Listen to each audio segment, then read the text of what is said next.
हरे कृष्ण। श्रीमद् भागवत में कहा गया है, न निष्कृतेर उदितेर ब्रह्मवादि विस्तता विशुद्धति अगवान व्रतादिभि यथा हरिर्नाम पदेर उदारतिस तद उत्तम श्लोक गुणोपलम्बकम। भगवान में अनंत गुण है और ये गुण जो है इसके ऊपर जब मनन होता है, चिंतन होता है, तो उससे जीव का कल्याण होता है। गुणों का अर्थ है भगवान में एक व्यक्ति में जिस प्रकार से भावनाएं होती है, जिस प्रकार से गुण होते हैं एक मनुष्य में, उसी प्रकार से भगवान में भी। भगवान में है इसलिए हम में आए हैं। अब कुछ लोग भगवान को निर्गुण कहते हैं। निर्गुण का अर्थ है कि उनमें कोई गुण नहीं है, वो साकार नहीं है, निराकार है, निर्गुण है, इत्यादि इत्यादि सब कहते हैं। भगवान अगर निर्गुण होते तो हमें कोई गुण आ नहीं सकता है। माया के अंतर्गत भी हमारे कुछ गुण हो, लेकिन वो शुद्ध स्वरूप से भगवान में उपस्थित है, इसलिए उसका प्रतिबिंब माया रूप में, एक विकृत रूप में हमें दिखाई देता है। तो भगवान निश्चित रूप से सगुण है और साकार भी है। अब जब भगवान सगुण है तो उनके गुण जो है ये समस्त जीवों के लिए कल्याणकारी है। भगवान के गुणों का गान करना, भगवान के गुणों के ऊपर मनन करना, भगवान के गुणों का चिंतन करना, भगवान के गुणों को सुनना, बोलना, ये सभी क्रियाएं, जिसे गुणगान कहते हैं या गुणानुकीर्तन कहते हैं, ये जीव के कल्याण हेतु बहुत आवश्यक है। इससे जीव का उद्धार बहुत जल्दी होता है, क्योंकि किसी भी व्यक्ति के गुण हम जब सुनते हैं तो उनके प्रति प्रेम उत्पन्न होता है। माता रुक्मिणी भगवान को पत्र लिखी थी कि आप आइए और मुझे यहाँ से ले जाइए, मैं शिशुपाल के साथ विवाह नहीं करना चाहती हूँ। अब माता रुक्मिणी ने भगवान का कभी दर्शन नहीं किया था, परंतु भगवान के असीम, अनंत और दिव्य गुणों को उन्होंने नारद मुनि के मुख से सुना था, एक शुद्ध भक्त के मुख से सुना था। एक शुद्ध भक्त जब भगवान का गुणगान करने लगता है तो वो गुण बहुत ही शुद्ध रूप से श्रोताओं के हृदय में स्थापित हो सकते हैं। और जब भगवान के गुण हमारे हृदय में स्थापित होते हैं तो हमें भगवान के प्रति प्रेम उत्पन्न होता है। हम जिसके ऊपर भी प्रेम करते हैं इस भौतिक जगत में, वो इसीलिए करते हैं क्योंकि उनके गुण हमको पसंद आते हैं। और अगर किसी का द्वेष भी करते हैं तो इसलिए करते हैं क्योंकि उसके गुण पसंद नहीं आते। तो गुणों का बहुत गहरा संबंध है हमारे व्यवहार से, भौतिक हो चाहे आध्यात्मिक हो। भक्तों के समाज में भी आप देखते हो कि आप नेचुरली उन्हीं से नजदीकता अनुभव करते हो, उन्हीं से आप कंफर्टेबल हो जाते हो जिनके गुण अनुकूल है, जिनमें सद्गुण है वो आपको अच्छे लगते हैं। जिनमें दुर्गुण है, या दुर्गुण तो हर एक में है, कलिर दोष निधि राजन अस्ति एकम अद्गुणात्, तो कली तो दोषों का सागर ही है। लेकिन एक गुण अगर हो किसी में, कीर्तनादेव कृष्णस्य मुक्त संग परम व्रजेत, अगर वो कृष्ण कीर्तन करे तो वो मुक्तों के संग में निश्चित रूप से स्थापित हो सकता है। तो भक्तों के विषय प्रेम हमें उत्पन्न क्यों होता है? क्योंकि भक्तों में गुण होता है कि वो भगवान के नामों का जप करते, उनकी कथा का श्रवण करते, उनकी भक्ति करते हैं। गुण ही हमें किसी से प्रेम कराता है, किसी से द्वेष कराता है, किसी से ईर्ष्या कराता है। ये सब गुणों का ही काम है।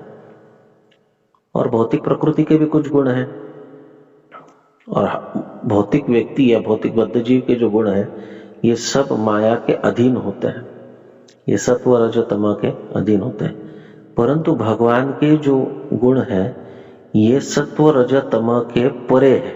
उनमें गुण है लेकिन भौतिक गुणों के परे है। अब जब ये भौतिक गुणों के परे है इसलिए उन्हें निर्गुण कहा जाता है। निर्गुण का वास्तविक अर्थ है कि वो सत्व रज तम से परे है, ये निर्गुण का अर्थ है। तो भगवान निर्गुण है लेकिन साथ साथ सगुण भी है। सगुण का अर्थ है कि उनमें दिव्य आध्यात्मिक गुण है। जैसे वो दया के सागर है, वो उनमें बहुत बड़ी मात्रा में कृपा है, वे शाश्वत है, वे सबके हर एक जीव के ऊपर असीम प्रेम करते हैं, लेकिन जीव को अपनी इच्छा से कार्य करने का एक स्वतंत्रता भी देते हैं। तो ऐसे अनंत गुण जो है उनमें भरे पड़े हैं।